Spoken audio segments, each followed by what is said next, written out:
China is the world's biggest CO2 emitter, and urban air pollution here has reached crisis levels. But megacities like Shenzhen are now harnessing the power of both the government and the private sector to roll out new low-carbon transport initiatives that are blazing a trail not just for other cities in China, but for the rest of the world. Shenzhen, a booming metropolis in China's southeastern manufacturing belt. Until the 80s, just a farming community, Shenzhen was chosen as a testing ground for Communist China's experiment with capitalism. Now it's China's answer to Silicon Valley, with over 11 million inhabitants, 150 skyscrapers, and 3 million cars. But China's boom has come at a price. The World Health Organization has estimated that air pollution kills 1 million people in the country each year. It's a crisis that desperately needs a solution. And part of that solution is hopefully about to pick me up.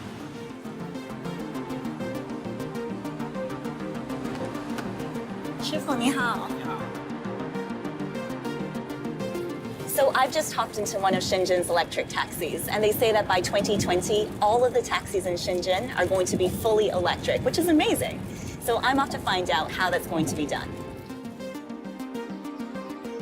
I'm visiting BYD, or Build Your Dreams, which produce the 5,500 electric taxis currently on Shenzhen streets.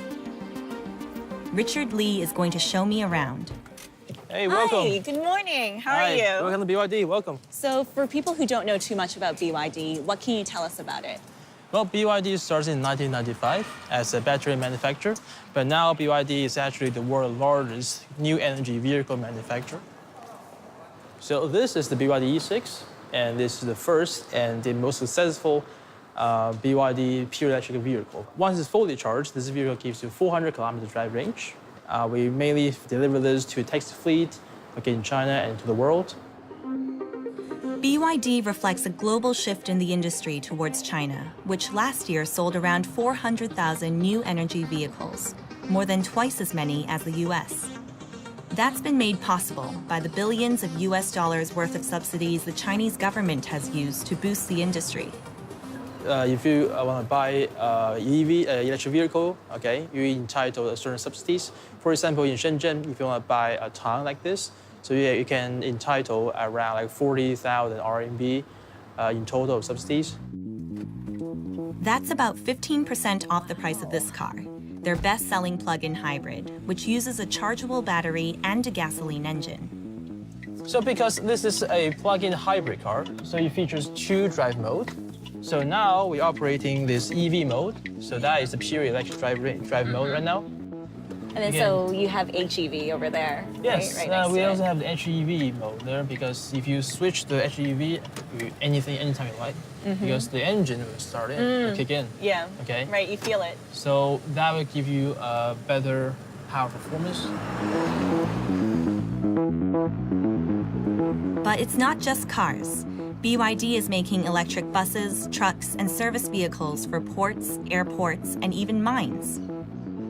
An electric monorail runs through their campus. The goal is to fully electrify every transportation sector. In Shenzhen, that's already becoming a reality. Okay, it's an electric double-decker bus. Let's get on. So it's pretty amazing to think that by September, all of the buses in Shenzhen are going to be fully electric like this one.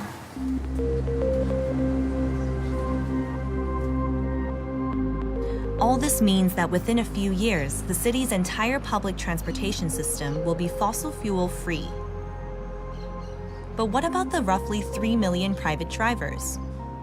你好，你好，你好，好高兴你可以带我们。 I'm taking a ride with Lu Dongpeng. He recently became a father and also bought his second electric car. 就是我小时候的时候，我们都很喜欢在户外去玩耍，这个空气质量就可能下降了不少。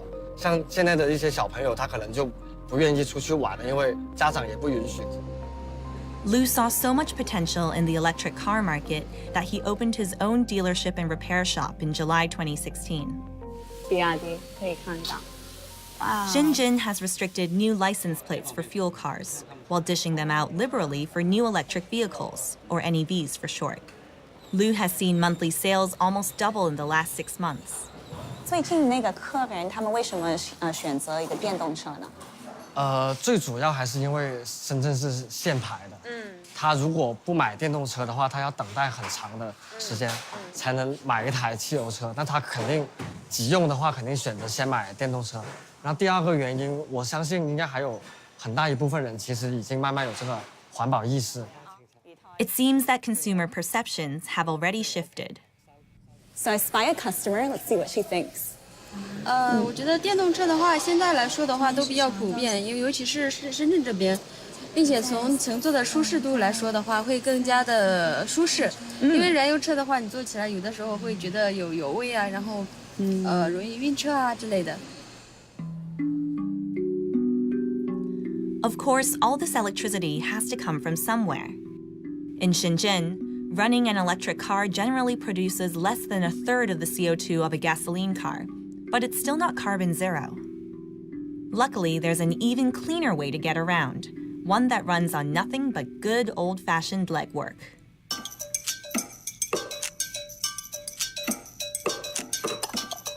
Meet China's dockless city cycles. In little more than a year, legions of these smart bikes have flooded the country's cities. Operated by 24 competing companies, each with a distinct color and design, by the end of 2017, China will have 20 million of them. I'm meeting up with cycle enthusiasts Zhang Shujian and Zheng Qiwen to learn how to use Mobike, one of the leading companies. 你可以就是第一个，你就是可以看周围哪里有然后第二个的话就是你看这里嘛，这里就是有很多单车你就点预约用车，然后他会就告诉你这个路线怎么走。那么我就试一下。哦，那么它在这样就可以亮。The application uses GPS to find a bike near you. 哦，就是这个。对，就是这一辆。扫这个。扫。哇！ Whoa! 还领了红包。 That's so cool. You pay with mobile payment, which is now widely used across China, and off you go. So I'm testing out this Mobike in this park right now before I unleash myself in the world and onto the streets of Shenzhen. And I feel pretty good right now. 那么你们通常会不会用 Mobike 这样玩呢？会，如果出去逛街的时候，就会踩一下单车，比较方便。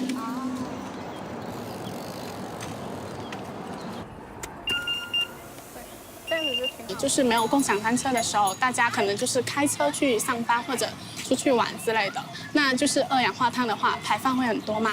那像现在有了共享单车之后，人们就可以骑这个单车，那对这个空气的这个质量也会有所改善的。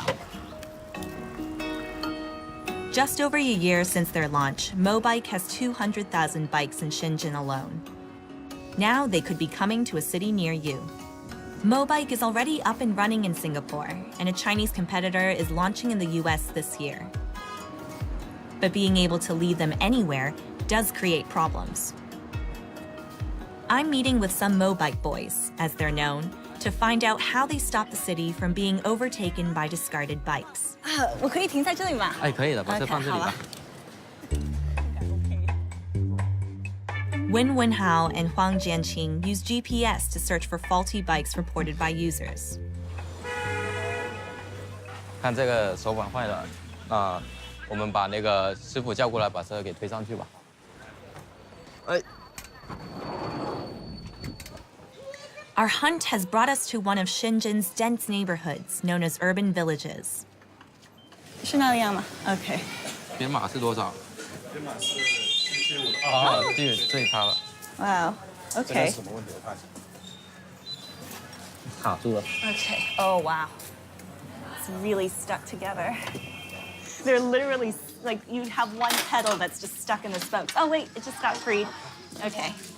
Okay. So somebody has locked these bikes together. Well, that complicates things. 那么这两辆我们就要放在这里吧。对，先放这里吧。好吧。 Those cycles that make it out alive get fixed up and redistributed to official parking spots. Local transport authorities have set these up to accommodate the new bikes and to try to regulate the system. So now this private initiative has been incorporated into the public transport system.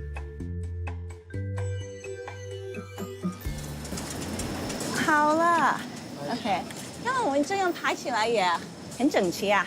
对啊，是啊，你看，谢谢你能够帮我排得这么整齐，多亏了你了。那么就安排投放就会很复杂吧？哦，是有点复杂，但是呢，从我们后台有数据，可以再根据我们人口密集的地方去安放我们投放车辆。Order out of chaos. The cycle system is still far from perfect, but it shows how willing the government is to let private businesses solve environmental problems. And overall, the approach is working. Harmful small particulate matter in Shenzhen's air has almost halved in the last 4 years. If the trend continues, Shenzhen will succeed in meeting EU air quality standards by 2020. It would be the first major Chinese city to do that, encouraging cities like Shanghai and Beijing that are also investing in low-carbon transport.